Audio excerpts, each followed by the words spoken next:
2001 সালে তখন আমার ওয়াজ এত চতুর্দিকে গেছে নাই, উড়ানো টুডানো খেরমুইটার সিফাত কলামিটার সিফাত যেখানে ডাক দিয়ে গিয়ে ওয়াজ করে কোনো এরকম ওয়াজ আর কি। ওখানে একটু মানুষা হয় লোকজন আইয়ে, তো তখন আমি ওয়াজও যাইতাম। তো এক জায়গার ভিতরে আমার তখন 2001 সালের কথা। তো 1 সালে আগের দিন আমার মাহফিল ছিল, নির্বাচনের কয়েকদিন পরে 1 অক্টোবর তখন নির্বাচন হয়েছিল 2001 সালে। তখন আমি নির্বাচনের পরে মাহফিল শেষ করে আমি এসব ঘরে ঘুমাই রয়েছি। তখন আমার স্বাস্থ্য ভাই আইয়া আমার কইতেছে, ভাই উঠেন। আমি কি মুরাদনগর তো ওয়াজ আছে। কই থেকে ওয়াজ আছে? আরে কথা কলে লোকে ঘুমাই গেছে না কেন? মুরাদনগর নাম শুনেন না যে আপনারা? এটা মালয়েশিয়া না, এটা দক্ষিণ আফ্রিকার ভিতরে পড়ছে। এটা যেমনি সাইয়া রয়েছেন মুরাদনগর কইতামও পারতাম না আমরা। কইতে আছে সবাই কথা বলতে হবে। কোথেকে মাহফিল হয়েছে? আমার যখন ঘুমেতে ডাক দিছে, ভাই মুরাদনগরতে মাহফিল হয়েছে। আমি লাভ দিয়ে উঠছি, বেড়া বাড়ির গাতে মাহফিল ফেই না, মুরাদনগরতে মাহফিলে এখানে হুঁশ আছে। তখন তো মাহফিলটা আমি বিচারি, ওখানে না মাহফিলে আমার বিচারে গেল। তখন তো মাহফিলে আমি বিচারি, তখন দৌড়াইয়া গেলাম। পরে তারা দাওয়াত দিল। তো দাওয়াত দেওয়ার পরে ভাই আমি যে গেলাম, ভাই আপনার যে নির্বাচন যে এটা কিরকম হয়েছে? এটা আর জিগাইয়াম না। আমি করে জিগাইলেছি যখন ফিরাইতাম না, কই আলান কেমন হয়েছে? যদি নির্বাচন মুরাদনগর কেমন হয়েছে এটা যদি আপনার কই, তাহলে আপনি যে আফসুস করবেন, ইস আমরা বাড়ি যদি মুরাদনগর হইতো। আমি বেড়া আমার বাড়ি ব্রাহ্মণপাড়া, আমি তোমার কইছি মুরাদনগর বাড়ি করাম। কয় না হুজুর আফসুসটার কথা কই আর কি। আমি কি রহ হুজুর নির্বাচনের আগে সপ্তাহখানেক আগে দিয়ে একবার আমার আইয়া ঘুরেতে ডাক দিয়ে তো চৌড়ানো। তো ডাক দিয়েছে পরে হুজুর আমি লাভ দুধ চালাইছি রাইতের বাজে 2:30। কয়টা? আমি কই রাইতের 2:30টার সময় আপনি এক ডাকে উঠলেন কেমনে? হুজুর ফাতলা ঘুম দো, নির্বাচনের আগে কম ভালো উঠন লাগে, কম জানা তো লেগে গাড়া ঘুমটা দিই না, ফাতলা ডাকের পথে ফালতে উঠতে জায়গা। তো আমি উঠতে সেটা কিনা করছো? উঠছি পরে এবার আইন না আমার 1500 টাকা দিচ্ছে, 500 টিকটা নোট। তা আমি জিজ্ঞাসা কি একটা, আমি কি তোমার কাছে টেহা পাই? কয় না। কয় তো কিছু কিনবা আমারতে? কয় না। তো টেহা তো ফিরতা? আরে পয়সা বেদিগুলো খবর রাখেন না, আমরা মুরাদনগর না প্রতি বুট 500 দাম উঠছে। তা আপনার বড় 3 ফুট 3 5 1500। আমি হুজুর দাওয়াত দিতে নাইছেন, ভোট দিচ্ছে টেহা খান, টেহা রাখছেন? অসম্ভব, আপনি কি এত বেহতান নি টেহা রাখা? আমি কই কিতা কইছে? আমি কইছি ও নির্বাচনের হনো বাহির হইছে 1 সপ্তাহ, এত আগে যখন 500 দাম উঠতে গেছে গা, আগের দায়িত্ব কত উঠে না আছে টেহা রাখতে পারতাম।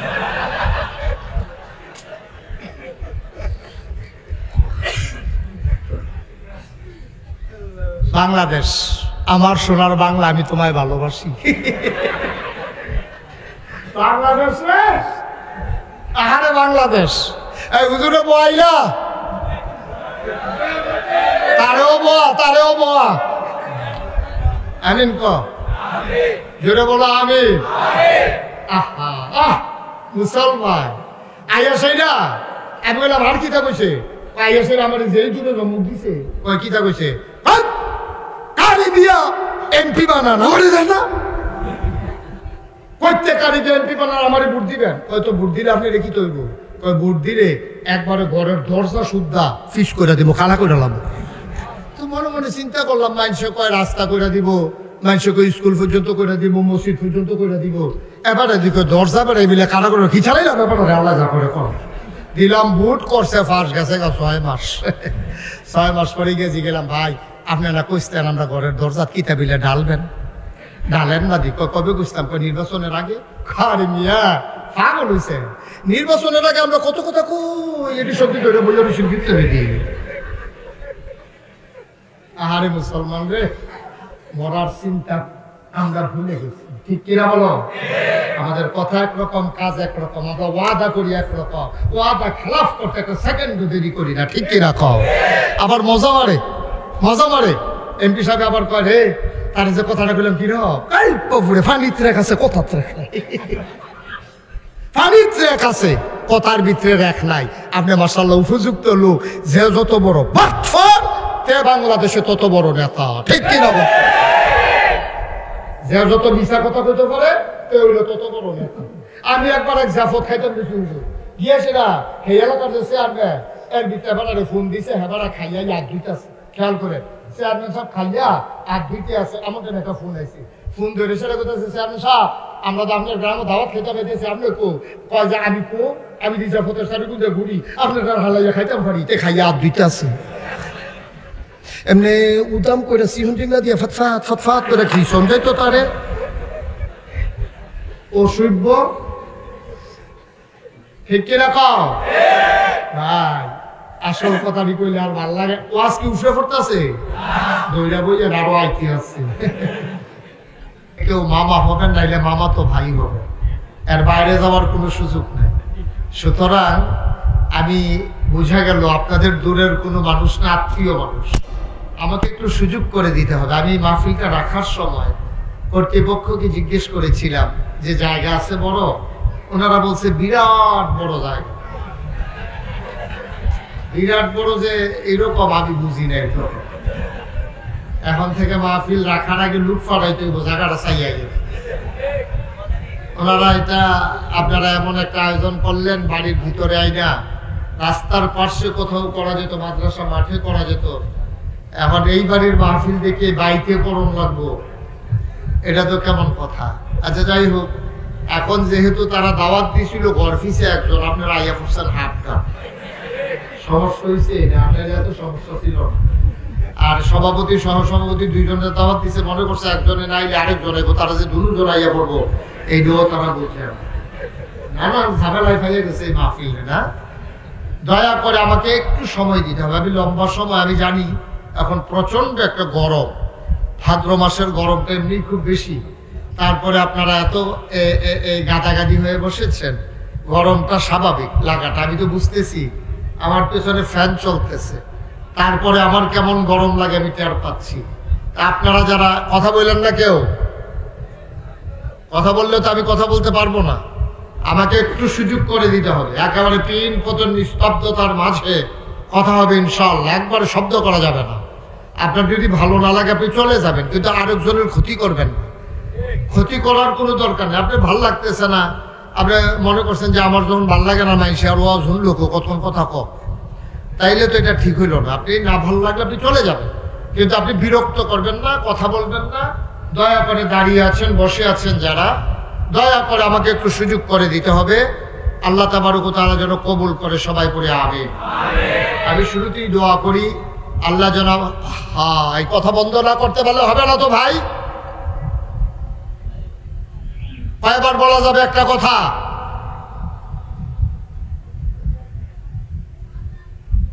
আল্লাহ তাবারক ওয়া তাআলার দরবারে আপনাদের জন্য দোয়া করি এই গরমের মাঝে আপনারা যারা এসে হাজির হয়েছেন আল্লাহ যেন এই আশা বসা আমাদের সকলের জন্য কিয়ামতের ময়দানে নাজাতের উসিলা বানিয়ে দেন আমিন আল্লাহ যেন কবুল করেন আমিন সবাই পড়েন আমিন আমিন তো আমরা কোরআনুল কারীম থেকে 30 পারায় সূরা বুরুজের 2টা আয়াত আমি তেলাওয়াত করেছি সেখান থেকে আমরা আলোচনায় যাব আমাদের দেশে সমস্যা হচ্ছে কোরআনের আলোচনা না শুনতে শুনতে এখন আর কোরআনের আলোচনা ভাল লাগে না আমাদের দেশে গান গজল নাচা নাচি নর্তন কীর্তন লইয়া পড়ন এইটা আমরা দেশে এখন খুব বেশি ওয়াজের নাম দিয়া প্রচলন ঠিক কিনা বলেন এটা করতে করতে এখন আর মনে করছে হেই দে ওয়াজ আর ওয়াজ এখনো হয়ে গেছে একেবারে আপনি বিরক্তিকর একটা বিষয়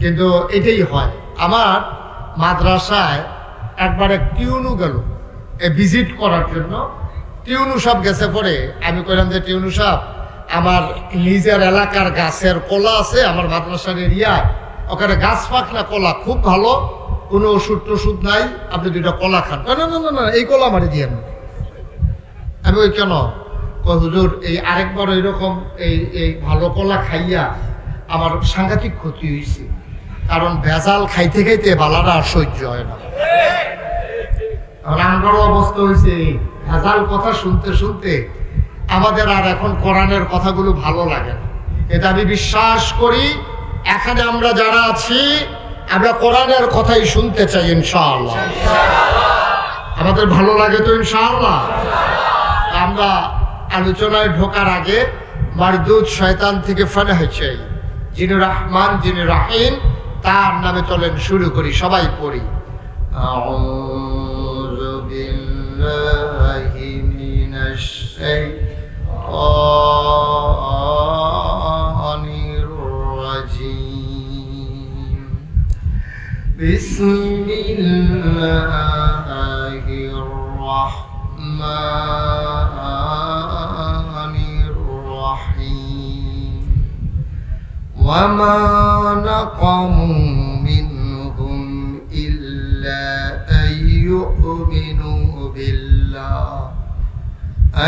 يؤمنوا بالله العزيز الحميد الذي له ملك السماوات والأرض والله على كل شيء شهيد কুরআনুল কারীমে 30 পারায় সূরা বুরুজে আমার আল্লাহ তাবারক ওয়া তাআলা বলেন ওয়ামা নাকামু মিনহুম তাদের কোনো অপরাধ ছিল না ইল্লা আইয়ুমিনু বিল্লাহ একটাই ছিল অপরাধ তারা আল্লাহর উপরে ঈমান এনেছে যিনি প্রশংসিত মহাপরাক্রমশালী বলেন সুবহানাল্লাহ ১,৫০০ বছর আগে আল্লাহ রাব্বুল আলামিন এই দুনিয়ার ভিতরে যখন নবীকে পাঠালেন আল্লাহ নবী এসে তার দায়িত্ব পালন শুরু করে দিলেন নবীদের দায়িত্ব হলো অন্ধকার থেকে মানুষকে আলোতে নিয়ে আসা গোমরাহি থেকে হেদায়েতে নিয়ে আসা কুফর থেকে ইসলামে নিয়ে আসা পথহারা মানুষগুলোকে পথ দেখানো এটাই হচ্ছে নবী এবং রাসূলদের কাজ ১,৫০০ বছর আগে যিনি এসেছিলেন আমাদের জন্য নবী হয়ে এই নবীর ৩টা উপাধি ৩টা লকব তার ব্যাপারে আমাদের আহলুস সুন্নাত ওয়াল জামাত আমরা যারা আমাদের ৩টা আকীদা এই নবী সবার সেরা নবী এই নবী সবার শেষ নবী এবং এই নবী সবার সেরা নবী সবার শেষ নবী তিনি ইমামুল এবং সকল নবীদের সর্দার তিনি ইমামুল মুরসালিন তিনি খাতামান নবিয়্যিন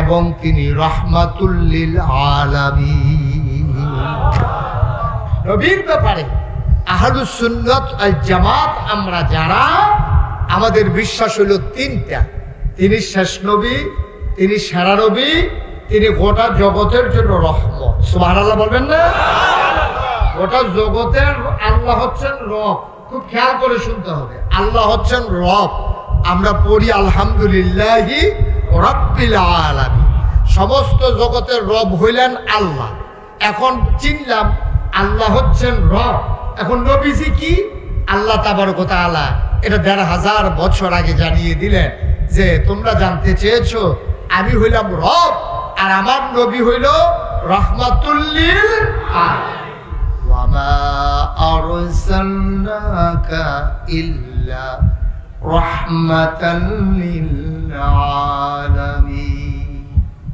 আমার আল্লাহ হলেন রব আর নবী হইলেন রহমত ওরা জগৎবাসীর জন্য দুনিয়ার ভিতরে যেমন মানুষ আছে দুনিয়ার ভিতরে জিন আছে দুনিয়ার ভিতরে ফেরেশতা আছে গরু ছাগল জন্তু জানোয়ার আছে সমস্ত মাখলুকাতের জন্য আমার নবী হইলেন রাহমাতুল লিল আলামিন যত জায়গায় আল্লাহ রব তত জায়গায় নবীজি রহমত সুবহানাল্লাহ বলবেন না একটা জায়গা নাই যেখানে নবীজি রহমত না যত জায়গায় রব আল্লাহ আর ঠিক তত জায়গায় রহমত আমার নবীজি সুবহানাল্লাহ বলবেন না জোরে বলেন সুবহানাল্লাহ এই নবীজি ১,৫০০ বছর আগে এই দুনিয়াতে তাশরীফ এনেছেন এখন নবীদের কাজ কি আমি বলছিলাম নবীদের কাজ হলো অন্ধকার থেকে মানুষকে আলোতে নিয়ে আসা গোমরাহি থেকে হেদায়েতে নিয়ে আসা কুফর থেকে ইসলামে নিয়ে আসা সব নবীরা এই কাজটা করছে এবং তারা সততার সাথে করছে তারা শুধু মুখে বলে নাই তারা অন্তরে বিশ্বাস করছে কাজে প্রকাশ করছে কিন্তু আমাদের দেশে আফসোস হলো ১,৫০০ বছর পরে এই দেশে মানুষ আছে মুসলমান আছে নেতা আছে নেত্রী আছে মন্ত্রী আছে এমপি আছে তাদের কথা আছে কথার সাথে কাজের মিল নাই ঠিক না তাদের ভিতরে যিনি প্রধান ছিল উনি সারাটা বছর কইছে আমি দেশ ছেড়ে পালাই না কয় নাই না, কয় নাই, কয় নাই। তাইলে কথা বলছে, মুখে বলছে আমি পালাই না, কিন্তু উনি কি ছিল না পালাই গেছে? তাহলে কথার সাথে কাজের কি নাই? কথা কয় না, কথার সাথে কাজের। কিন্তু নবী এবং রাসূল যারা, তারা যা বলছে শুধু বলছে না, অন্তরে বিশ্বাস করছে এবং কাজে প্রকাশ ঘটাইছে। সুবহানাল্লাহ বলবেন না? তাইলে দেখেন ১৫০০ বছর আগেও মানুষ ছিল, ১৫০০ বছর পরও আমরা আছি, কিন্তু আফসোস হলো আমাদের ভিতরে যুজন মাইল পার্থক্য, আকাশ পাতাল পার্থক্য। আমাদের কথা একরকম, কাজ আরেক রকম, ঠিক কিনা বলেন? আমাদের কথা একরকম, কাজ আরেক রকম। কিন্তু ১৫০০ বছর আগে এমনও ঘটনা পাওয়া যায়, এক সাহাবা আরেক সাহাবারে কইছে, ভাই আপনি এই জায়গায় দাঁড়ান, আপনার নিয়ে আমি এক জায়গায় যাব, আপনি একটু দাঁড়ান, আমি দৌড় দিয়ে বাইতে আইতে আসছি। এই কথা বলার পরে উনি তো দাঁড়াই রইছে, আর উনি বাড়িতে গিয়া ওই যে একজনে দাঁড় করাই গেছে, এটার মনেই নেই। সুবহানাল্লাহ বলবেন না? উনি বইলা গেছে আর ওনার গিয়া মনেই নেই, তো উনি তো দাঁড়াই রইছে, কারণ ওনার ভাই বলছে, মুসলমান বলছে যে আপনি দাঁড়ান, আমি আসতেছি। তো ওনার তো সন্দেহ করার কোনো দরকার নাই। রাত হয়ে গেছে, ওনার খবর নাই, সকাল হয়ে গেছে, ওনার খবর নাই। নামাজের টাইমে উনি আইসা দেখে লোকটা দাঁড়াই রইছে। তো ভাই আপনি এখানে দাঁড়াই রইছেন কেন? তো আপনারা গতকালকে বলছিলেন যে আপনি এখানে দাঁড়ান, আমি আসতেছি। আমি এই সারাটা রাত এখানে দাঁড়াই রইছি, আমি যাই নাই, যদি আপনি আইসা আমারে না পান। সুবহানাল্লাহ বলবেন না? এটার নাম মুসলমান, এটার নাম মুসলমান। আর আমরা আজকে মুসলমান, আমরা কেমন মুসলমান?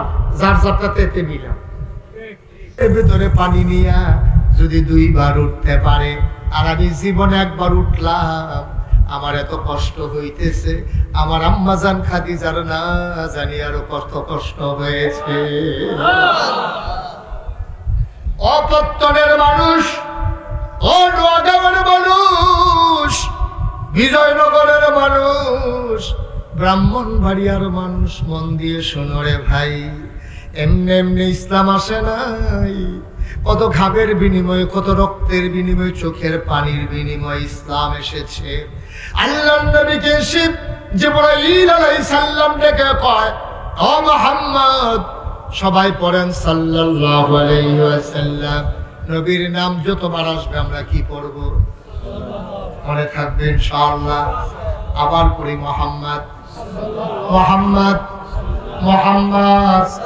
জিবরাইল এসে কয়, আপনি মুহাম্মদ ইবনে আব্দুল্লাহ না, আজকে থেকে আপনার পরিচয় মুহাম্মাদুর রাসূলুল্লাহ। আল্লাহর নবী মারাত্মক ভয় পেলেন, তিনি ভয় কাঁপতে শুরু করলেন, গায়ের ভিতরে জ্বর উঠে গেল, চোখগুলো তার লাল হয়ে গেল। তিনি কাঁপতে কাঁপতে ঘরে যখন ঢুকলেন, আম্মাজান খাদিজা রাদিয়াল্লাহু তাআলা আনহা ডাক দিয়া কয়, ও স্বামী আমার। আম্মাজান খাদিজা ওদো জানেন আমার নবীতে নবী হয়ে প্রকাশ হয়ে গেছে, গেছে স্বামী, আইসে নবী হইয়া, গেছে মুহাম্মদ ইবনে আব্দুল্লাহ, আসছে মুহাম্মাদুর রাসূলুল্লাহ। আম্মাজান খাদিজা তখনও খবর পৌঁছে নাই। আম্মাজান খাদিজা ডাক দিয়া কয়, কেউ কি আপনারে কিছু বলছে নাকি? আপনি আমার কাছে বলেন। তিনি বড় প্রভাবশালী মহিলা ছিলেন, উনি টাকাওয়ালা মহিলা ছিলেন, পুত পবিত্রা মহিলা ছিলেন, এই জন্য ওনার নামের উপাধি হয়ে গেল তাহেরা, তিনি পবিত্রা। তার ব্যাপারে কোনো টিটকারি মস্কারা মারার সুযোগ ছিল না। আম্মাজান খাদিজা ডাক দেয়া কয়, আপনি কি কোনো কষ্টে আছেন? কেউ কি আপনাকে কিছু বলেছে? আল্লাহর নবী ডাক দেয়া কয়, না খাদিজা, কেউ আমারে কিচ্ছু বলে নাই। হারা গুহা আমি যখন ধ্যানমগ্ন, আল্লাহর এক ফেরেশতা জিবরাইল আমার এসে ডেকে কয়, আমি নাকি মুহাম্মদ ইবনে আব্দুল্লাহ না, আমি নাকি মুহাম্মাদুর রাসূলুল্লাহ। এই কথাটা বলার সাথে সাথে একটা কথা আম্মাজান খাদিজা জিজ্ঞেস করেন নাই, কবে থেকে নবী, কে বানাইলো নবী, কার জন্য নবী, এই নবী লাস্টিং করবে কতদিন, কোনো কিছু জিজ্ঞেস করলেন না। আম্মাজান খাদিজা শোনার পরে পরে এক বাক্যে রায় দিয়ে দিলেন, আপনি অবশ্যই নবী। নবীজি বললেন আমি নবী, আর আম্মাজান খাদিজার সাথে সাথে স্বীকৃতি দিয়ে দিলেন আপনি অবশ্যই নবী। চারটিখানি কথা মনে করছেন? চারটিখানি কথা মনে করছেন? 15টা বছর সংসার করছে এক লগে। নবীজির কাছ থেকে দেখছে নাকি দেখে নাই? কাছে থেকে দেখা এক লগে খাইয়া, এক লগে ঘুমাইয়া, এক লগে চল্লা ফিরা, বুঝা শুননা, কোন আগে নির্বাচনের আগে টেয়া খাইয়া না, বিস্কুট চা খাইয়া না, নবীজির খুশি মনে আম্মা জান খাদিজা রায় দিছে আপনি অবশ্যই নবী। সুবহানাল্লাহ বলবেন না? আপনারা যেমন তেমন কথা মনে করেন না। আপনার কাছে মনে হইতেছে এটা তো কোনো কথাই না, ওখানে একটা কথা কইলে বুঝবেন এটা কথা না কি কথা। আজকে এখানে মাহফিলে যারা আছে, মাহফিল শেষে আপনি বাইক দিয়ে আপনার ওয়াইফ রে কইবেন ওলি ওলি, নিজের বউরে দিয়ে কইয়েন। আপনারা যারা এখানে আছেন মুরব্বী যারা বিয়া করছেন আর কি, আপনারা বাইক দিয়ে আসেন বউরে কইয়েন ওলি ওলি, খালি এটা কইয়া ভিডিও দেখবেন এমন খুশি মনে মান্য নিব ওলি, বিড়ির গন্ধে লোকে দিয়ে আগুন যায় না ওলি।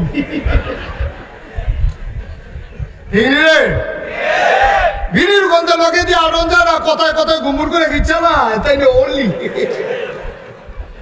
আসেনি আমরা এই খাচ্ছ আপনার ওয়াইফ আপনার ওলি মানে না, আপনি বুজুর্গি ভাবতে হয় ভিতর বাড়ির খবর আনলে না বুঝবেন আপনি কতটা বুজুর্গ হয়ে বইয়া রয়েছে, ঠিক কিনা? তো বাইরে দিয়ে না ফিটফাট ভিতরে দিয়ে সদরকা আপনার ওয়াইফ আপনার অলি দূরের কথা আপনারা মানুষ মনে করেনি আপনার খাইতে, ঠিক কিনা? তো আপনি আর নবী যে কইছে আমি নবী, আম্মা জান খাদিজার লগে লগে কয় নবী, এর যেমন তেমন কথা মনে করেন না। আপনি তো আপনার বড় ওলি দিয়ে খাওয়াইতেন পারেন না, ঠিক কিনা? তো কারণ হইল আপনার যে স্বভাব, আপনার যে চরিত্র, আপনার যে কথাবার্তা, আপনার যে আচার আচরণ, আপনার ভিতরে অলির লক্ষণ নাই, এটা দুনিয়ার কেউ জানুক আর না জানো, এটা জানে আপনার ওয়াইফে, ঠিক কিনা? আপনি হুতনের সময় কেমনে হুতেন এ ভিডিও না জানে, তরকারি নুন না হইলে আপনি যে গুমুর করে ঘি চালান এ ভিডিও না জানে, বুড়া বয়সে গুমুর করে কিল দিয়া বুহে ফিটে ধরাই দিছে। খারাস কারে কয় চিন্তা করো, হ্যাঁ বউয়ের গাওয়া অতুডান একটু চিন্তা করেন, এটা আপনার জীবন সঙ্গিনী। হুন্না লেবাসুল লাকুম ওয়া আনতুম লিবাসুল লাহুন্না, এই মহিলা আপনার গায়ের পোশাকের মতো, এটা কোরআন শরীফের আয়াত। আল্লাহ কইছে ও যত বেড়াইতেছ তোমরা হইলো বেড়িয়েতের গায়ের পোশাকের মতো, আর যত বেড়িয়েতেছ সব হইলো বেড়াইতের গায়ের পোশাকের মতো। মুফাসসিরিনে কারামের ব্যাখ্যায় কয় আল্লাহ এতটান থাকতে গায়ের পোশাকের মতো আল্লাহ তুলনা দিল গেলে, কয় গায়ের পোশাক যেমন শৈল লাগা থাকে, গায়ের পোশাকে যেমন ইজ্জত বাড়ায়, গায়ের পোশাক যেমন শরম ঢাইকা রাখে, ঠিক স্বামী স্ত্রী একজন আরেকজনের ইজ্জত বাড়াবে, লজ্জা ঢাইকা রাখবে, সম্মান বাড়াবে, ঠিক কিনা বলো? কি সুন্দর করে আল্লাহ উদাহরণ দিছে দেখছে। পাঞ্জাবি হইলে তো কিছু ঢিল ডাল, ভিতরের গেঞ্জি তো সিফা দিয়ে ধরে রয়ে গেল। এটার নাম হলো গায়ের পোশাক, যেটা উতপ্রুত ভাবে আপনার সাথে জড়িত। সুতরাং আপনার স্ত্রী আপনার জীবন সঙ্গিনী, আল্লাহ কয় গায়ের পোশাকের মতো। সুতরাং পরস্পর পরস্পরের জন্য সহায়ক। বিশ্ব চরাচরে যা কিছু চিরকল্যাণকর, অর্ধেক তার করিয়াছে নারী, অর্ধেক তার নর। এই পৃথিবীটা এমনি এমনি সাজে নাই, আপনার গৃহস্থিটা এমনি এমনি ঠিকা রয়েছে না। আপনি ধান রুইছেন, ধান লাগাইছেন, ধান কাটছেন, ধান লইয়া দিছেন, এরপর হিজানের থেকে চাউল করে ভাত রান্ধন পর্যন্ত হেভি দিয়ে, ঠিক কিনা? তাহলে ধান খাওয়া লাগলো হইল বেড়াইতে, ধান খাইলে হইল, ঠিক কিনা? সুতরাং পুরুষের যেমন অবদান আছে নারীরও অবদান আছে। আপনার নারী আপনার স্ত্রী যদি সাক্ষী দেয় আপনি ভালো মানুষ, আসলেও আপনি ভালো মানুষ। সুবহানাল্লাহ বলবেন না? কারণ আপনার সম্পর্কে আপনার স্ত্রী যত জানে অন্য কোনো মানুষ এত জানে না। নাগাইশের হিসাব 1 ঘন্টা 2 ঘন্টার লেগে ফত্ত নাইছে, নোয়াগা হয়েছে, দেখতে কি সুন্দর, সাদা পাঞ্জাবি, মাথার মধ্যে টুপি, কথাটিও সুন্দর। 15-20 দিন থাকলে না টেহা হলার দিলে বুঝবেন কিরকম সুন্দর। বুঝা যায় তাই কস কাটতে কাটতে গেলে ভিতরে ঢুকালায় তিনি ফ্যাসাবের নাম দিয়ে হোমা চুরি করে এই খাচ্ছের তাই না, ঠিক কিনা? এরপরে যদি আপনি আবার কন কিরে তুই আমরা গাছের কাটল চুরি করলি, তুই আবার দেখবেন আইস দিয়া আমরা গাছের কাটল কত বেশি খা, তোরা গাছের তলে দিয়ে কেউ হাঁটতে পারিনি, কাটল দেব দূরের কথা। সুতরাং নবীজির ব্যাপারে সবচেয়ে বেশি জানেন ওনার স্ত্রী আমাদের আম্মা, যিনি জীবন সঙ্গিনী 55 বছর বয়সে নবীর স্বীকৃতি দিয়ে দিলেন আপনি অবশ্যই নবী। সুবহানাল্লাহ বলবেন না? নবী চমকে উঠলেন, তিনি থমকে দাঁড়ালেন, তিনি আশ্চর্যান্বিত হয়ে গেলেন। তিনি আবার খাদিজারে ধরছে, খাদিজা তোমার লোক আমি সংসার করলাম, তুমি রুটি দিয়ে এলে আমি খাইলাম, আমি কইলাম আমি নবী আর তুমিও কও অবশ্যই আপনি নবী, তুমি বুঝলা কেমন আমি যে নবী? সুবহানাল্লাহ বলবেন না? আপনার ভিতরে 4টা জিনিস দেখছি। কয়টা? কথা কয় না? আপনার ভিতরে আমি 4টা জিনিস দেখছি, এই মক্কায় কোনো মানুষের মাঝে পাই নাই। আমি মনে মনে চিন্তা করছি আপনি কিচ্ছু একটা হইবেন, এটা আমি আগে বুঝছি। আপনি যে কিচ্ছু একটা হইবেন এটা আমি আগে বুঝছি। কোন দিন বুঝছো? ওই যেই দিন আপনার ব্যবসায় সিরিয়া বাড়াইছে। সুবহানাল্লাহ বলবেন না? এটা হলো 15 বছর আগের কথা। কয় বছর আগের কথা? 15 বছর আগে বুঝছিলাম আপনি যে কিচ্ছু একটা হইবেন। কি বুঝছো? কোনোদিন তো কিছু কর নাই, কোয়ার দরকার নেই, এই দিনটার অপেক্ষায় ছিলাম, আজকের এই দিনটার অপেক্ষায় ছিলাম। আপনি যে কিচ্ছু একটা হবেন এটা আমি আগেই টের পাইছিলাম। কখন? আপনি যখন অসহায় ছিলেন, আপনার চাচার ঘরে থাকতেন, আমার সম্পদ ছিল, কারণ এর আগে আমার 2টা বিয়ে হয়েছে, 2 জামের খুব টেহা আছে, জামাই মারা যাওয়ার সব টেহা আমি পাইছি। আমার আব্বাও ধনী মানুষ ছিল, বাপেরতে পাইছি, জামাইতে পাইছি।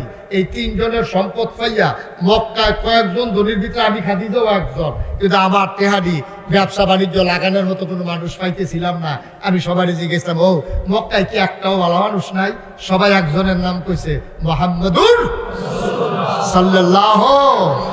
আপনার নামটাই সবাই কইছে, মনে নাই আপনার আমি আনছিলাম, চুক্তি হয়েছিল আপনার লগে, টেহা আমার, আপনার শ্রম আপনার, মেহনত করেন আপনি, ফুজি দেব আমি, ব্যবসায় যা লাভ হইব সমান সমান। সুবহানাল্লাহ বলবেন না?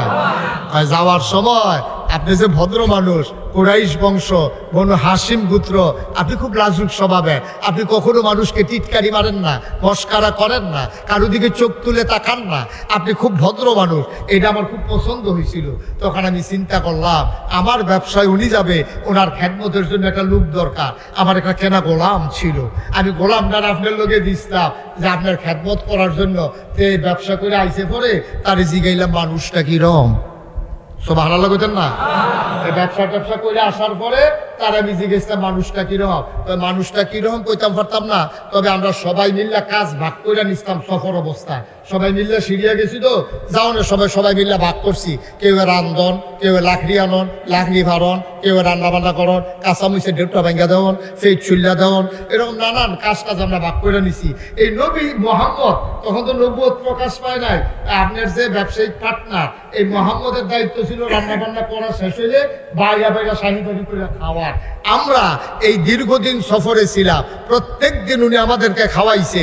খোদার কসম আমরা খেয়াল করে দেখেছি সবাই খাওয়ার আগে তিনি লবণ সাওয়ার নামেও একটা গোশতের টুকরা মুখে দেয় নাই। সবাই খাইয়া সারলে থাকলে উনি খাইছে, না থাকলে নাই, এরকম মানুষকে আর কি দেখলাম? আরো দেখছি উনি দেখতাম আমরা রোদের ভিতরে বার হইতাম চাই না, উনি দেখতাম ধবধবাইয়া রোদের ভিতরে আটতে আছে, আমরা বলতাম কি তারে রোদ দিদি মাথা ফেটা যেটা অবস্থা, উনি এমনি দৌড়াই কেমনি ছাতি ছাড়া। আমরা খেয়াল করে দেখতাম উনি যখন রোজের মাছ দিয়ে হাঁটে, আমরা দেখতাম ওনার মাথার উপরে একটা ছায়া, উপরের দিকে তাকাইয়া দেখতাম একটা মেঘের টুকরা ওনার মাথার উপরে ছায়া দিয়া দিয়া উনি যেদিকে যায় মেঘের টুকরা ওই দিকে যায়। আমরা আরো দেখছি।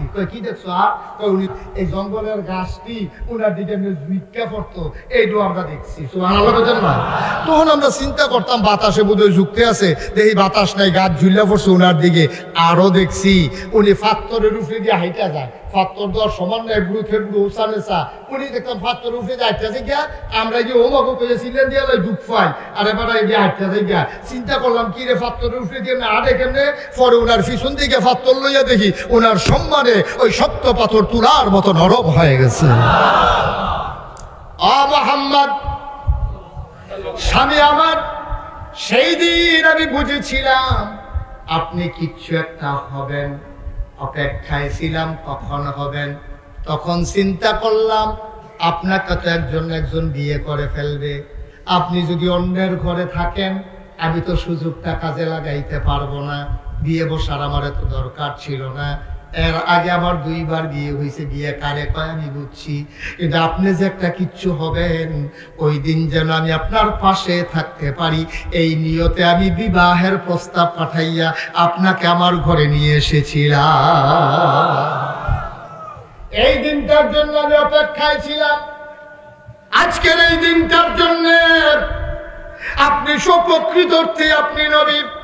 এবার আল্লাহর নবী ডাক দেয়া কয়, খাদিজা এটাই কি তোমার ফাইনাল ডিসিশন? এটাই আমার ফাইনাল ডিসিশন। ও নবী এবার আপনার হাতটা বাড়াই দেন। নবীজি হাতটা বাড়াই দিলেন। আম্মা জান খাদিজা হাতের ভিতরে চুমু খাইলেন, চোখের পানি ছেড়ে দিয়ে কয়, আপনি যদি নবী হন আমি খাদিজা আপনার 1 নম্বর উম্মত। আবার নবীজি বললেন, তুমি কি দেখা বুঝছো আমি যে নবী? কয় 4টা জিনিস। কথা মনে আছে নাকি? কয়টা? কথা কয় না কয়টা? আপনার ভিতরে আমি 4টা জিনিস দেখছি 15 বছর। 1 বছর এটা কম দেখি নাই, সব সময় দেখছি এটা আরো বাড়ছে। কয় কি কি দেখছো? 1 নম্বরে দেখছি আপনি কখনো আমানতের খেয়ানত করেন না। আর আস্তে কোন সুবহানাল্লাহ। হুজুর আরো জোরে কইবেন, আপনি দিয়ে আরো আস্তে কোন মরহুম। আরে জোরে কর, আরো জোরে। কয়টা জিনিস দেখছে? কথা মানে কয়টা? 1 নম্বরে আপনি কখনো আমানতের খেয়ানত করেন না। সুবহানাল্লাহ কইতেন না? এটা কি যেমন তেমন কথা? বাংলাদেশে আমানতের খেয়ানত হয় নাকি হয় না?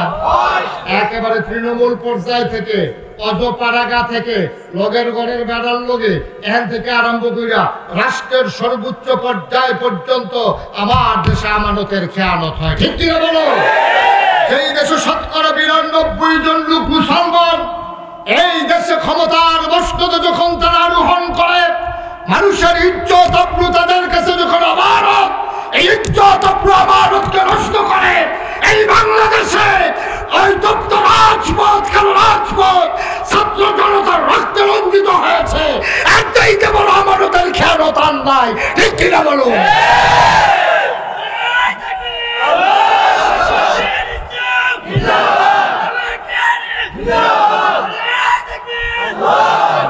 রাষ্ট্রের যারা অধিকর্তা হবে তাদের কাছে একজন ভিক্ষুক মহিলা থেকে শুরু করে রাষ্ট্রের সর্বোচ্চ মানুষটা পর্যন্ত তার ইজ্জত, তার সম্মান, তার টাকা পয়সা, তার জীবন তাদের কাছে আমানত।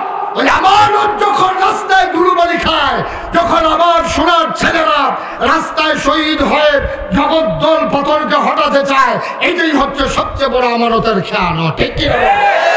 অথচ 1500 বছর আগে নবীর ব্যাপারে ওনার স্ত্রী 1 নম্বরে রায় দিল, আপনি কখনোই আমানতের খেয়ানত করেন না। আমানতের খেয়ানত করেন না। কয়টা ছিল? কয়টা ছিল নবীর গুণ? 1 নম্বরে আপনি কখনো আমানতের খেয়ানত করেন না। 2 নম্বরে আপনি কখনো ওয়াদা খেলাফ করেন না। আমাদের দেশে ওয়াদা খেলাফ করে নাকি করে না? কথা বলে করে নাকি করে না? এটা অনেক বছর আগের কথা, 2001 সালে। তখন আমার ওয়াজ এত চতুর্দিকে গেছে নাই, উড়ানো টুডানো খেরমিটার সিফাত, কলামিটার সিফাত, যেখানে ডাক দিয়ে গিয়ে ওয়াজ করে কোনো এরকম ওয়াজ আর কি। ওখানে একটু মানুষা হয়, লোকজন আইয়ে। তো তখন আমি ওয়াজও যাইতাম। তো এক জায়গার ভিতরে আমার তখন 2001 সালের কথা। তো 1 সালে আগের দিন আমার মাহফিল ছিল, নির্বাচনের কয়েকদিন পরে 1 অক্টোবর তখন নির্বাচন হয়েছিল 2001 সালে। তখন আমি নির্বাচনের পরে মাহফিল শেষ করে আমি এসব ঘরে ঘুমাই রইছি। তখন আমার স্বাস্থ্য ভাই আইয়া আমার কইতেছে, ভাই উঠেন। আমি কি মুরাদনগর তো ওয়াজ আইছে। কই থেকে ওয়াজ আইছে? আরে কথা কটা লোকে ঘুমাই গেছে না কেন? মুরাদনগর নাম শুনেন নাকি আপনারা? এটা মালয়েশিয়া না, এটা দক্ষিণ আফ্রিকার ভিতরে পড়ছে। এটা যেমনি সাইয়া রয়েছেন মুরাদনগর কইতামও পারতাম না আমরা। সবাই কথা বলতে হবে। কোথেকে মাহফিল হয়েছে?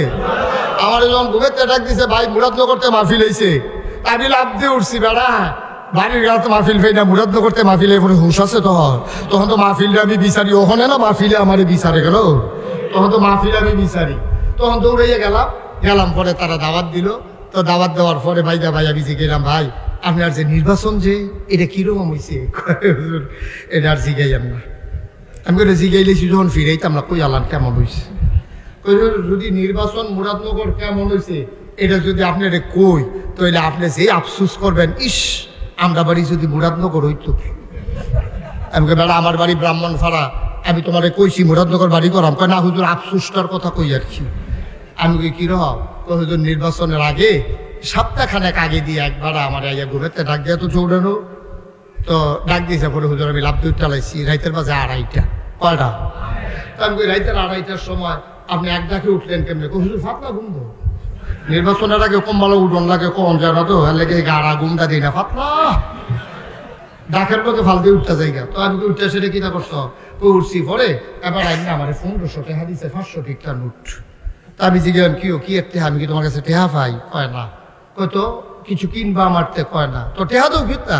আরে পয়সা বেদিগুলো খবর রাখেন না, আমরা মুরাদনগর না প্রতি বুট 500 দাম উঠছে। তা আপনার বড় 3 ফুট 3 5 1500।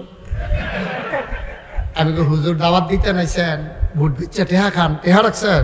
অসম্ভব, আপনি কি এত বেহতান নি টেহা রাহা? আমি কই কিতা কইছে?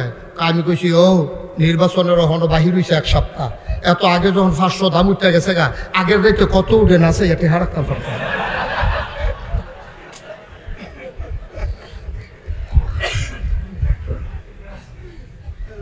বাংলাদেশ আমার সোনার বাংলা, আমি তোমায় ভালোবাসি। বাংলাদেশ রে আহারে বাংলাদেশ, এই হুজুরে বইলা তারেও বোয়া আমিন ক জোরে বলো আমিন। মুসলমান আইয়া সেইটা আমি বললাম আর কিতা কইছে? আইয়া সেই আমার যেই দূরে মুখ দিছে কয় কিতা কইছে? কারি দিয়া এমপি বানান আমারে দেয় না, প্রত্যেক কারি দিয়ে এমপি বানান আমারে ভোট দিবেন। হয়তো ভোট দিলে আপনি রেখি তৈব, কয় ভোট দিলে একবারে ঘরের দরজা সুদ্ধা ফিস করে দিব, কালা করে লাম। তো মনে মনে চিন্তা করলাম মানুষে কয় রাস্তা করে দিব, মানুষে কয় স্কুল পর্যন্ত করে দিব, মসজিদ পর্যন্ত করে দিব, এবারে দিকে দরজা বেড়ে মিলে কালা করে কি চালাইলাম ব্যাপারটা আল্লাহ যা করে কর দিলাম। বুট করছে ফাঁস গেছে 6 মাস। 6 মাস পরে গেছি গেলাম ভাই আপনারা কইতেন আমরা ঘরের দরজা কিতা বিলে ঢালবেন, ঢালেন না দিক কবে বুঝতাম নির্বাচনের আগে। আরে মিয়া পাগল হইছে, নির্বাচনের আগে আমরা কত কথা কই এটি সত্যি করে বইয়া বেশি ভিতরে দিই। আহারে মুসলমান রে, মরার চিন্তা আমরা ভুলে গেছি, ঠিক কিনা বলো? আমাদের কথা একরকম, কাজ একরকম, আমরা ওয়াদা করি একরকম, ওয়াদা খেলাফ করতে একটা সেকেন্ড দেরি করি না, ঠিক কিনা কও? আবার মজা মারে এমপি সাহেব আবার কয় রে তার যে কথাটা বললাম কি রে ফানির ট্রেক আছে কথার ট্রেক নাই, ফানির ট্রেক আছে কথার ভিতরে রেখ নাই।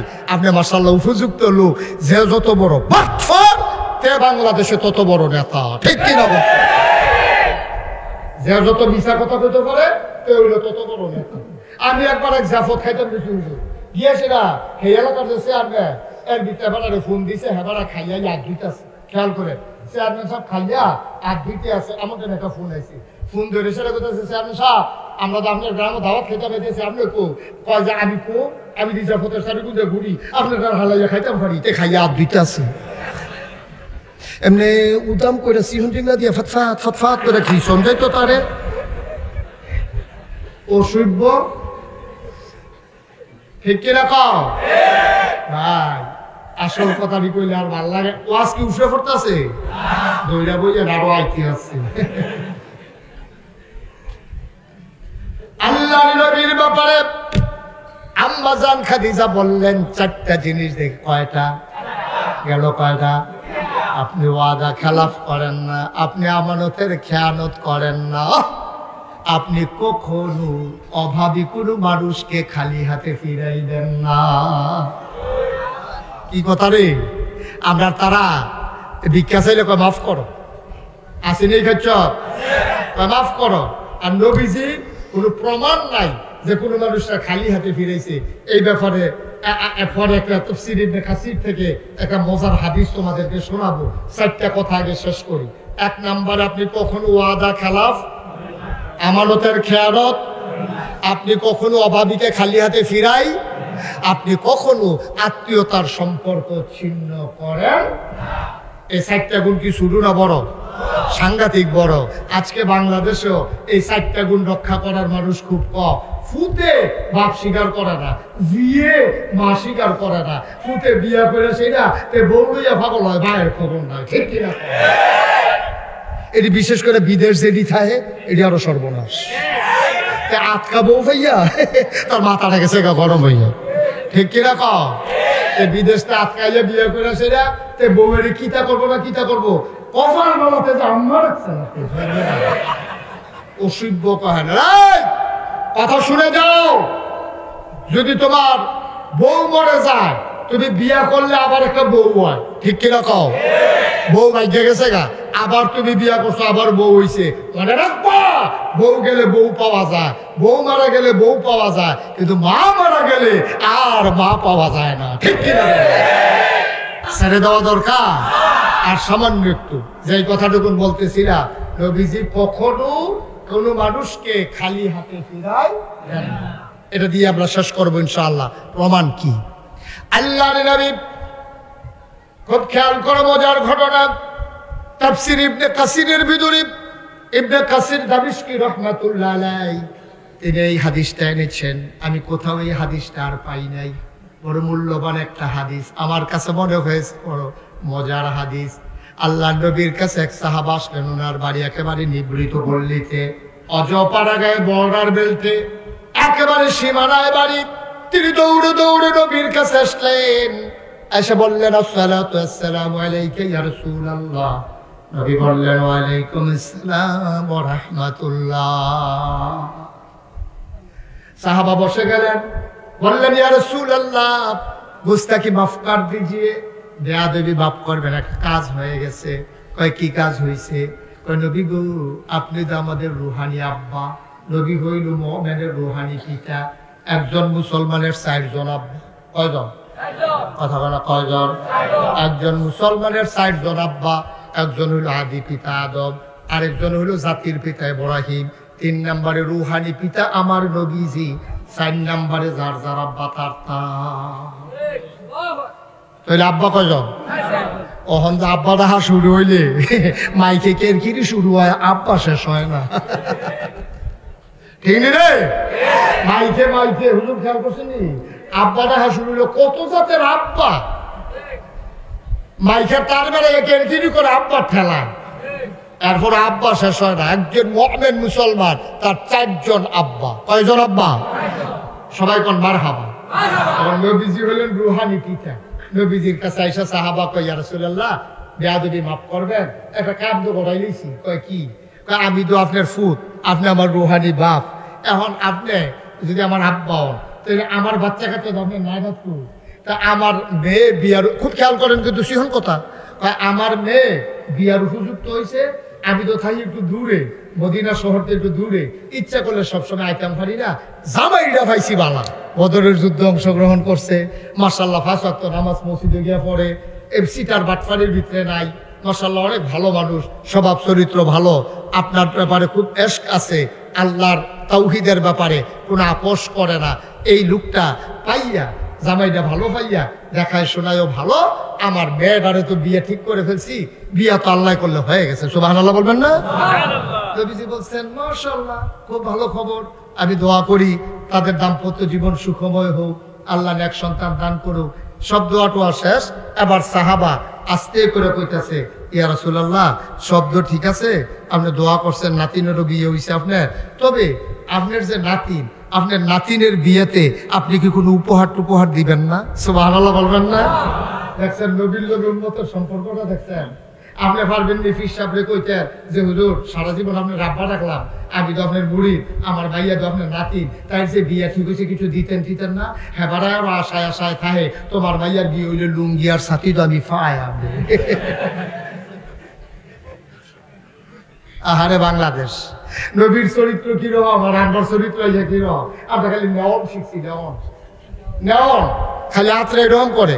বাংলাদেশে যত ফিসাব দেখবা এইটা হিকছে, এইটা হিকছে না, কেডা জানি গুড়ান দিয়ে এমনি কইরা দিছি, আবার গুড়া জায়গা নাদাম হদিন নিবেদিক টিহার আশায় বইয়া থাকে, রিক্সাওয়ালার টাকার আশায় বৈশা থাকে, আর আমার নবীজি জীবনে কেউ খালি হাতে ফিরাইল না, আর তুমি খালি নিতাইছো, জীবনে দিতাইছো না। তোমার মতো নাটান কি আসমানের নিচে আর আছে? ঠিক কিনা কও? তুমি যেটা এই ফিরালির নাম দিয়ে যেন আটসাইটা খাও, এরতে বালা চান্দরা মুড়ো বইয়া লইলে ভাঙা বসুন রইলে আরো বালা পাইলে হইল। তুমি হাত আছে, ভাও আছে, রক্ত মাংস আছে, আলেম কালাম আছে, মাটি কাটলেও তো ডেলি 500 হাওয়া যায়। মানুষের কাছে হাত ফাইতে খাইতে শরম করে না? লজ্জা নাই, শরম নাই? এখন নবীজির কাছে সাহাবা, কথা মনে আছে নিও? ভুলে গেছেন কথা? মনোযোগ নাই কথা না? নবীজির কাছে সাহাবা এসে কই, ইয়া রাসূলুল্লাহ, আপনি নাতিনের যে বিয়া দিলা, আপনি দাদা হিসাবে কোনো উপহার দিবেন না? সুবহানাল্লাহ, সুবহানাল্লাহ, সুবহানাল্লাহ। কথার ওজন কত, কথার ভিতরে মহব্বত কত, অধিকার কত, কত বড় অধিকার। আর নবীজি খুব লাজুক মানুষ, পকেট হাত দিছে, দিয়া দেয় কিচ্ছু নেই, একটা পয়সাও নেই। এমন লজ্জা পাইছে, চেহারাটা লাল হয়ে গেছে। সুবহানাল্লাহ, মাথাটা নিচু করে ফেলছে। আহা, আমি কেমন নবী? আমার সাহাবা মেয়ের বিয়েতে উপহার চাই, দিতে পারলাম না। নবীজি মাথা নিচু করে মুচকি হাসলেন, হেসে বললেন, সাহাবা আমার, আজকে তো আমি কিছু দিতে পারলাম না, আগামীকালকে তুমি সকালে আসবা, তো তোমার কাছে আমি একটা গোপন সংকেত দিয়ে রাখি। যদি দেখো আমার ঘরের দরজা বন্ধ, তোমার যে গোপন সংকেত হলো, তুমি দরজার ভিতরে শিকল ধরে 3 বার নাড়া দেবা, তখন আমি বুঝবো তুমি চলে আসছো। আসলে তোমার জন্য দরজা খোলা, তুমি ডাক দিতে পারবা, তোমার জন্য অনুমতি আমি দিয়ে রাখবো। আসার সময় ছোট্ট একটা শিশি আর একটা কাঠি আইবে। সুবহানাল্লাহ না? এখন পরের দিন সকালবেলা সাহাবা এসে দেখে নবীজি আরাম ফরমাচ্ছেন। নবীজি ঘরের ভিতরে আরাম করতেছেন, ভেতর থেকে দরজা বন্ধ। সাহাবারা নবীজি অনুমতি দিয়ে রাখছে। সাহাবা এসে দরজার ধরে 3 বার নাড়া দিলেন। নবীজি দরজা খুলে দিলেন। আহলান সাহলান মারহাবা, মোস্ট ওয়েলকাম, আমার ঘরে তোমাকে স্বাগত। সুবহানাল্লাহ বলবেন না? আল্লাহর নবী স্বাগত জানাইয়া আবার সাহাবাকে ঘরে ঢুকালেন। ঢুকাইয়া বললেন, ও তোমার তো আজকে আসতে বলছিলাম না? ওই জি ইয়া রাসূলুল্লাহ, শিশি আনছো? তো উনি লুঙ্গির সিফাত থেকে শিশি বার করে, কাঠি আনো নাই? জি ইয়া রাসূলুল্লাহ, কাঠিও আছে। আল্লাহর নবী, সাহাবা কয়, আমাদের সামনে নবীজি বসালেন, পাঞ্জাবির হাতটা কনুই পর্যন্ত উঠাইলেন। খুব খেয়াল করেন, তিনি হাতটা উঠাইয়া কনুই পর্যন্ত পাঞ্জাবির হাতাটা গুছাইয়া তিনি আবার হাতের ভিতরে এইভাবে কচলাইতে শুরু করলেন।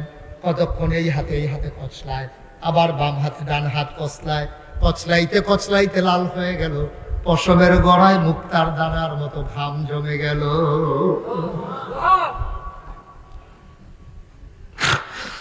আল্লাহর নবী ডাক দিয়ে কয়, ও সাহাবা, শিশি আনছো নাকি? কই, ইয়া রাসূলুল্লাহ, এই তো শিশি। আল্লাহ নবী হাতটা এমন করে বাঁকা করলেন, ওই পশমের গোড়ায় গোড়ায় ঘাম টপ টপ টপ টপ করে জমে জমে এই কনুর কাছে এসে দিয়ে পড়তেছে। আল্লাহ নবী বললেন, তাড়াতাড়ি করো, শিশিটা আমার কনুর কাছে ধরো। এবার শিশি থেকে টপ টপ করে শিশির ভিতরে ঘাম পড়ে, অর্ধেকটা শিশি ভরে গেল। নবী আবার এই হাত বাঁকা করলেন, বললেন, শিশিটা আবার এই হাতে ধরো। এই হাতের কনুর কাছে ধরা হলো, বাকি ঘাম দিয়ে শিশিটা একবারে ভরে গেল। আল্লাহ নবী মুখটা বন্ধ করে ওই ছোট্ট কাঠিটা হাতে দিয়ে দিলেন। নবীজি আবার চোখের পানি ছেড়ে দিয়ে কয়, সাহাবারা রে, আমি তোর এমন নবী, আমার নাতিনের বিয়েতে দামি কোনো উপহার দিতে পারলাম না, আমার গায়ের জমানো ঘাম, এটাই আমার নাতিনের বিয়েতে আমার পক্ষ থেকে উপহার।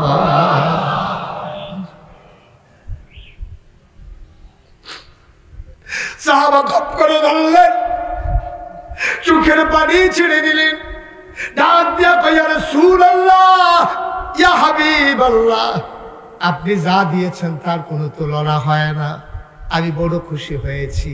সাহাবা বিদায় নিয়ে দিলেন দৌড়। মেয়েটা দাঁড়িয়ে আছে ঘরের কিনারে, আব্বা নবীর থেকে হাদিয়া নিয়ে আসবে। বাবা বলে গেছে, ও মেয়ে আমার, নবীজি তোরে হাদিয়া দেবে বলেছে, অপেক্ষা কর, আমি আসতেছি। মেয়েটা বাড়ির সামনে খেজুর গাছের নিচে দাঁড়াইয়া দুধু মরুভূমির দিকে তাকিয়ে আছে, বাবা কখন আসবে। তাকাইয়া দেখে একটা আফসা আফসা মানুষ দেখা যায়। মেয়েটা দিলেন দৌড়, দৌড়ে দৌড়ে গিয়া দেখে বাবা ঘামতেছে, চোখ দিয়া পানি পড়তেছে। মেয়েটা ডাক দিয়া, আব্বা, আপনার হাত তো দেখি খালি, আমার বিয়েতে আমার নবীজি কোনো উপহার কি দেয় নাই?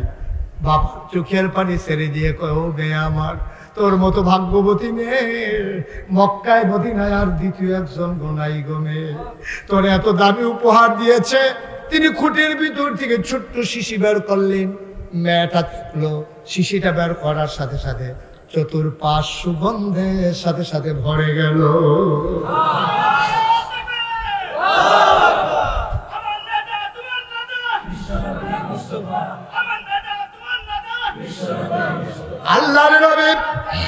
আল্লাহর নবী ওই হাতের ভিতরে শিশি দিলেন।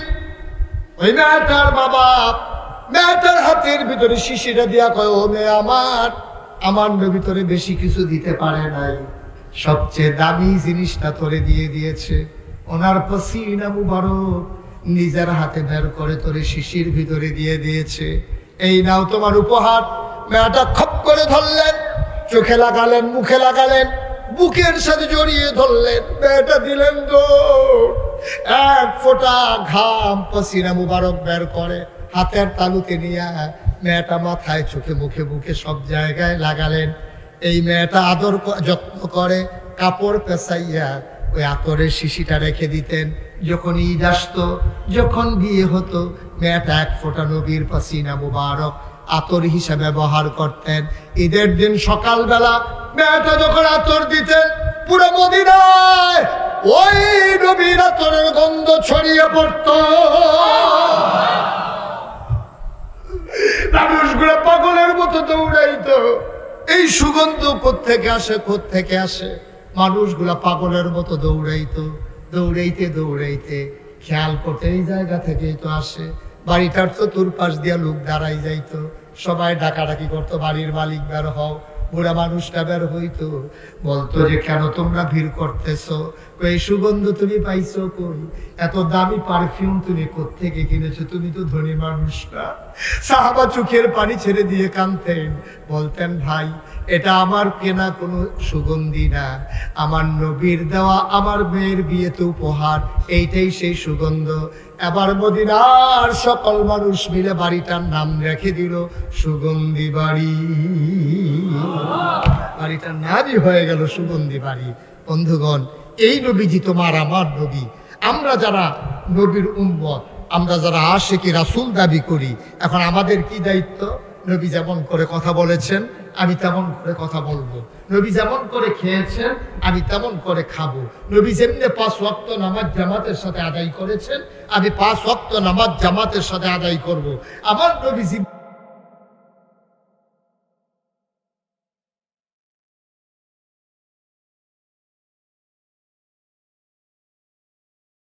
আমি সুদ খাইতে পারি না, আমি ঘুষ খাইতে পারি না, আমি মদ খাইতে পারি না, আমি মানুষকে ঠকাইতে পারি না।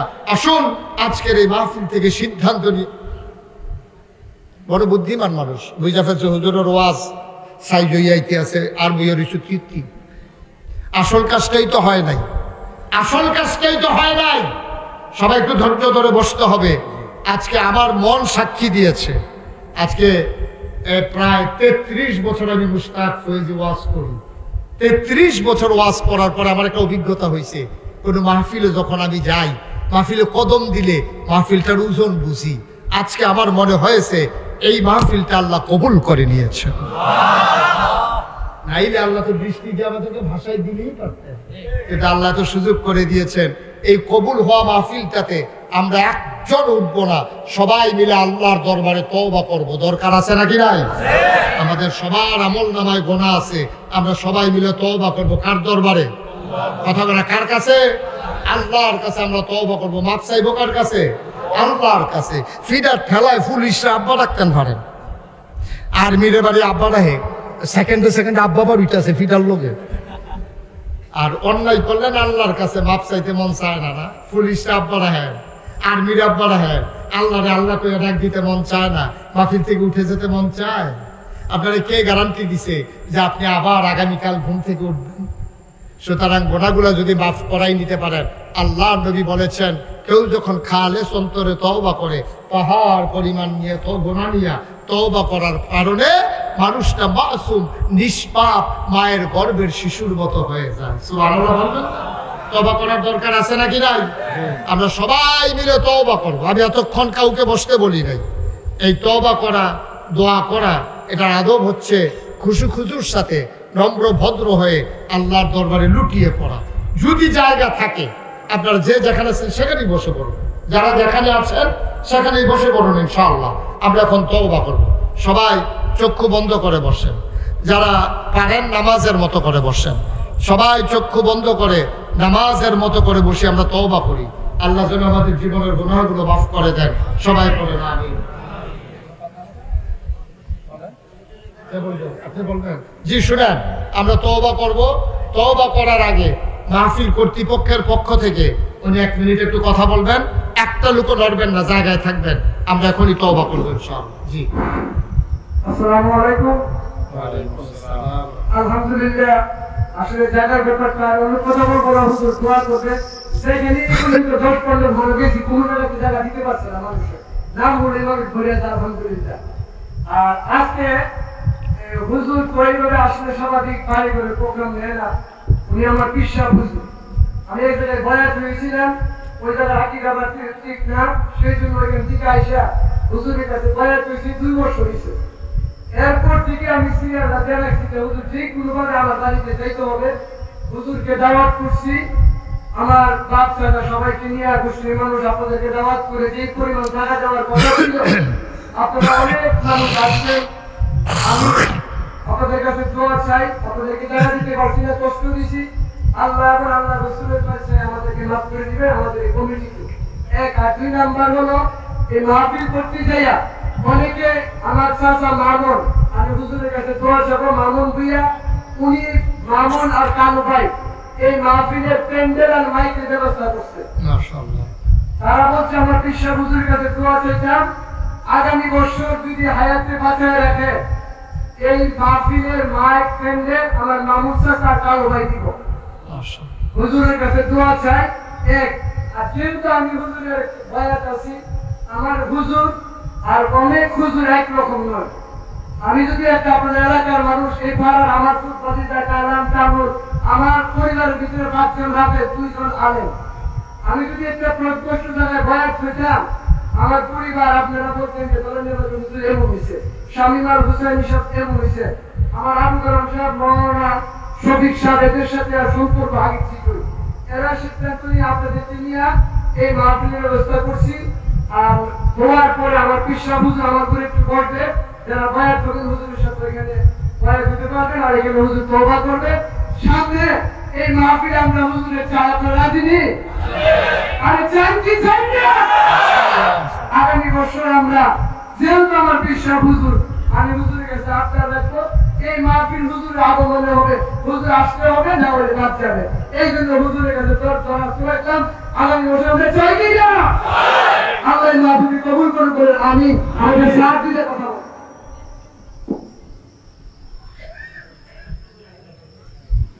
আলহামদুলিল্লাহ, সম্মানিত উপস্থিতি, আসসালামু আলাইকুম ওয়া রাহমাতুল্লাহ।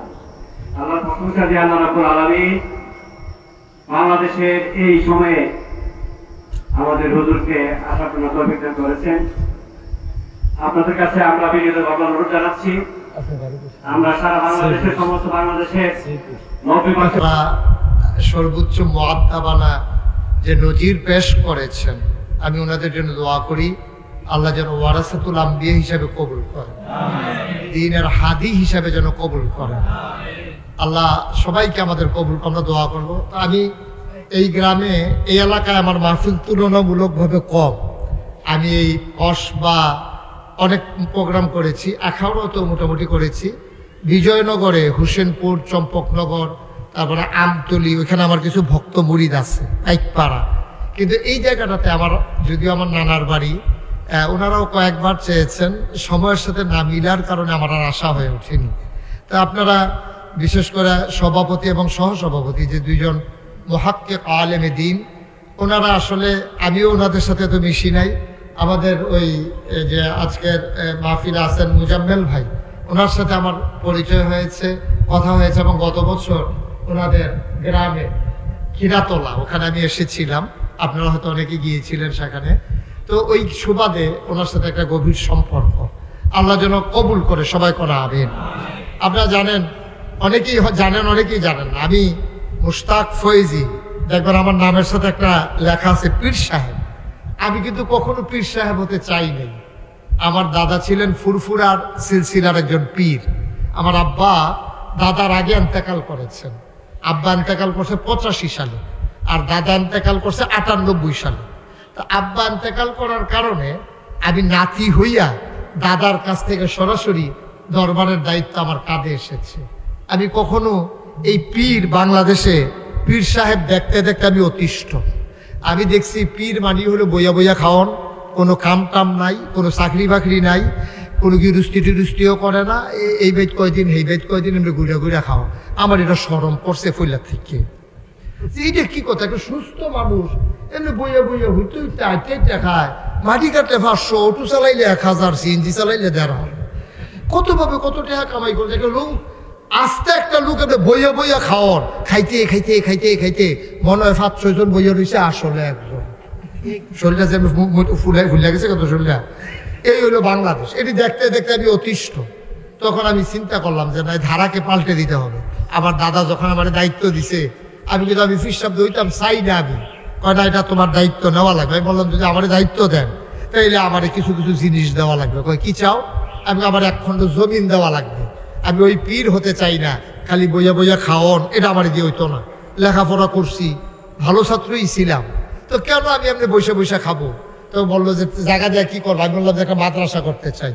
আমার দাদাও ধনী মানুষ ছিলেন, উনি আমার মাত্র 9 শতক জায়গা দিছে। কয় শতক? 9 শতক। উনি আর ইন্তেকালের পরে আমি জায়গা কিনা শুরু করলাম। এখন ওই যে আমার রুহানি সন্তান, আমার মুরিদ, আমার আরো যারা ওইখানে তারা দাওয়াত দিতে গেছিল, তারা দেখে আইছে। এখন লাগাইশ দরবারে 18 একর জায়গা, 1800 শতক। কয় শতক?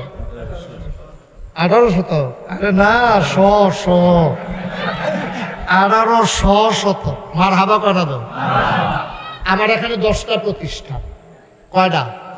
একটা খানকা, একটা দাখিল মাদ্রাসা, একটা নুরানি মাদ্রাসা, একটা হেফজখানা, একটা ধাতব্য চিকিৎসালয়, একটা গণপাঠাগার, একটা গবেষণাগার, একটা ছাত্রাবাস, একটা ইয়াতিমখানা, একটা মসজিদ। মার হাবা বলবেন না?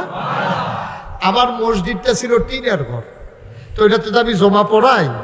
এলাকার মানুষ এই দূর দূরান্ত থেকে সিএনজিতে করে, অটোতে করে, হাইয়েসে করে, মাইক্রো প্রাইভেট কারে করে, তো চিন্তা করে যে নামাজটাও পড়ে আই, হুজুরের লগে দেখা করে দোয়াও লই যাই, একটু ওয়াজও হইনাই। তো প্রত্যেক শুক্রবারে দূর দূরান্তকে যারা আইয়ে শুধু একটা ঘর, কয়েকশো লোক জাগা হয়।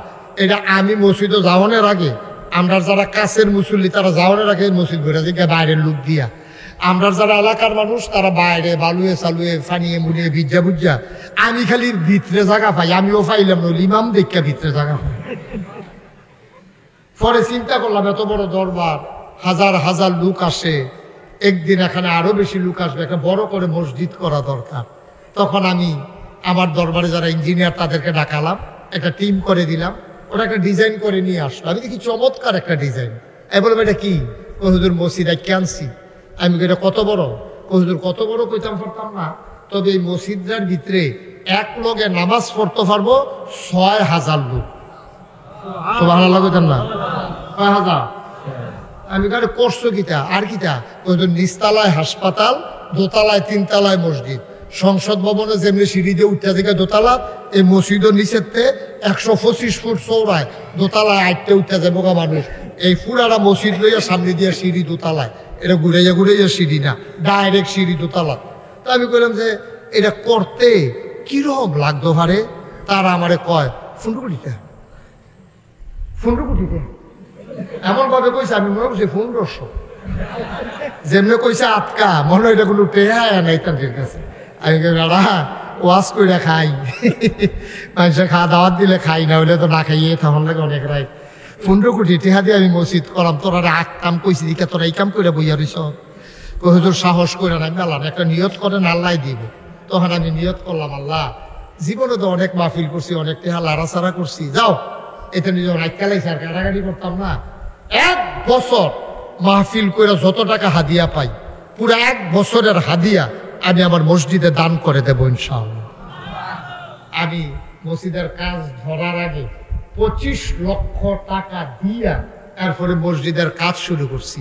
গত 1 তারিখে মসজিদের ছাদের ঢালাই হয়েছে, আমার খরচ হয়েছে এই পর্যন্ত প্রায় 4 কোটি টাকা।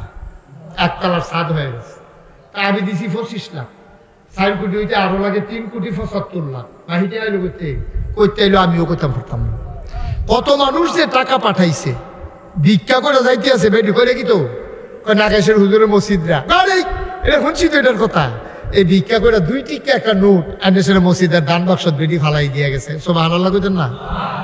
কতভাবে আমি মালয়েশিয়াতে গিয়েছি, ওমানে গিয়েছি, সৌদি আরব গিয়েছি, ইন্ডিয়াতে, যেখানে যাই গেলে আমার মসজিদরার কথা যখন কই সবাই মিল্লা আল্লাহর খাস মেহেরবানি শরীক। আমি একটা লোক ফাইলে আমি আমার মসজিদের কথা কয় আমি আল্লাহ যা করে করবো। এখন আপনারা এত লোক আছেন, আমার এই মসজিদটার ছাদে উঠে আমি এখন মাঝে মাঝে দাঁড়াইয়া আকাশের দিকে চাইয়া কান্দি। রাইতের 2টা 2:30টা মাহফিল শেষ করে যখন যাই ছাদের উপরে উঠে কান্দি যে আল্লাহ এত বড় মসজিদ যে শুরু করলাম, আমি যদি মইরা যাই তাহলে এই মসজিদের কাজটা কে শেষ করবে? কারণ আমারও যত মানুষে চিনে, আমার ফুতেরও যত মানুষে চিনে না, কেমনি কি হবে? আমি মাঝে মাঝে কান্দি, দোয়া করি, আল্লাহ আমার এই মসজিদটার কাজ শেষ না করাইয়া তুমি আমার মৃত্যু দিও না। আমিন বলবেন না? আমি দোয়া করি, আল্লাহর কাছে চাই। কারণ আমি নবীজির হাদিস পেয়েছি, মান বানা লিল্লাহি মসজিদান বানাল্লাহু লাহু বাইতান ফিল জান্নাহ। যে দুনিয়ায় মসজিদ বানাবে আল্লাহ জান্নাতে তার জন্য ঘর বানাবে। সুবহানাল্লাহ বলবেন না? আমি শুনলাম এখানে একটা মসজিদ হবে, আমি প্রাণ ভরে দোয়া করি যখন কাজ ধরবে আমি আবার আসবো ইনশাআল্লাহ। যেহেতু আমার মুরিদের বাড়ি এখানে আছে, আমি আসবো ইনশাআল্লাহ। তবে আমি যে মসজিদের কাজটা ধরেছি এটাতে এখন যেদিন একতলার ছাদ হলো, আমার ফইলা নামাইছে 15 কোটি কইয়া, ছাদ ডালাই শেষ হয়েছে। পরে ইঞ্জিনিয়ার কই হুজুর আইয়ার আপনার লোক একটা গোপন কথা আছে, সিফাত নিয়ে সেটা কই হুজুর 30 কোটি লাগবে, 15ই হইতো না। আমি বেটা 15 তো সহ্য করতাম পারি না, আগ্রহীতে থাকেন হুজুর, আল্লাহ যা করে করবো। তো এটা একটু প্যাটার্ন চেঞ্জ হয়েছে, আমরা একটু সুন্দর করে দৃষ্টিনন্দন স্থাপত্য শৈলী মণ্ডিত মুসলিম বিশ্বের এক অনন্য নিদর্শন বানাতে চাই। আমার এই স্বপ্নের মসজিদ, আমার প্রাণের মসজিদ, যে মসজিদ বানালে আল্লাহ জান্নাতে ঘর বানাবে। এই প্যান্ডেলটার ভিতরে হাজারো জনতা আছেন। এখন আমরা সবাই মিলে তওবা করব। তওবার আগে কেউ যদি মনে করেন যে হুজুর আমি ইনশাল্লাহ আপনার এই আল্লাহর ঘর মসজিদের জন্য এত বড় মসজিদ হবে, এটা তো আমাদের জন্য গর্ব অহংকার, আমরা হুজুর ইনশাল্লাহ আমি 5,000 টাকা মসজিদের জন্য দিয়ে দিলাম, আল্লাহ যেন কবুল করে প্রাণ ভরে আমি দোয়া করব। কেউ যদি মনে করেন যে হুজুর 1,000 টাকা আমি দেব, 50টা টাকা দেব, 500টা টাকা দেব, আমি খুশি মনে আপনার জন্য প্রাণ ভরে দোয়া করব। আমি একটা লুকও খালি যাব না। এখানে কেউ আছেন যে হুজুর আমি ওই যে লোকটা টাকা দেব, শামীম কি করবা 2000, আমার আদরের শামীম সে 2000 টাকা দিবে, আল্লাহ যেন কবুল করে। মাশাআল্লাহ মাশাআল্লাহ। 500 টাকা আমার এক ভাই, উনি নগদ 500 টাকা দেয়। হ্যাঁ, আব্দুর রহমান ভাই মাশাআল্লাহ। আমার আরেক ভাই মন্নান ভাই, যা আসিল সব বার করে আলিছে, 500 টাকা 20 টাকা আসিলে 2টা নোট না আরো আছে। আচ্ছা যাই হোক, জি জি পরে এই ছেলে এই আচ্ছা, তুমি উৎসুক না না তে দেহায়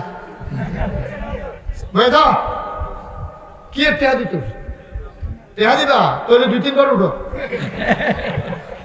ও আমাদের স্যার জিল্লু স্যার উনি 500 টাকা দিয়েছেন নগদ। ভাই কিচ্ছু না, কিচ্ছু হবে না, আপনার টাকা আপনি আজকে মরে যান পড়ে থাকবে বালিশের নিচে থাকবে। সবাই মিলে আমরা একটু একটু শরীক হইলে মরে যাব না, গরিব হব না, আল্লাহ ঢাইলা দেবে, নিয়ে কুলাইতে পারবেন না। যে মাশাআল্লাহ আমার সহসভাপতি হুজুর, আমি বলি নাই, আহারে আলেম মানুষ বুঝে ফেলছে মসজিদের গুরুত্ব মর্যাদা, পকেটে হাত দিয়ে ফেলছে। আল্লাহ উনি যা দিল এটারে কোটি কোটি টাকার সওয়াব ওনার আমল নামায় দিয়ে দিও। সবাই করা আমিন। মাশাআল্লাহ, একজন লোকও খালি দেন। মাশাআল্লাহ আমার সভাপতি হুজুর শরীক হয়েছেন। মাশাআল্লাহ সলিম ভাই 500 টাকা দিয়েছেন। একজন লোক উঠেন না, খালিও যায় না।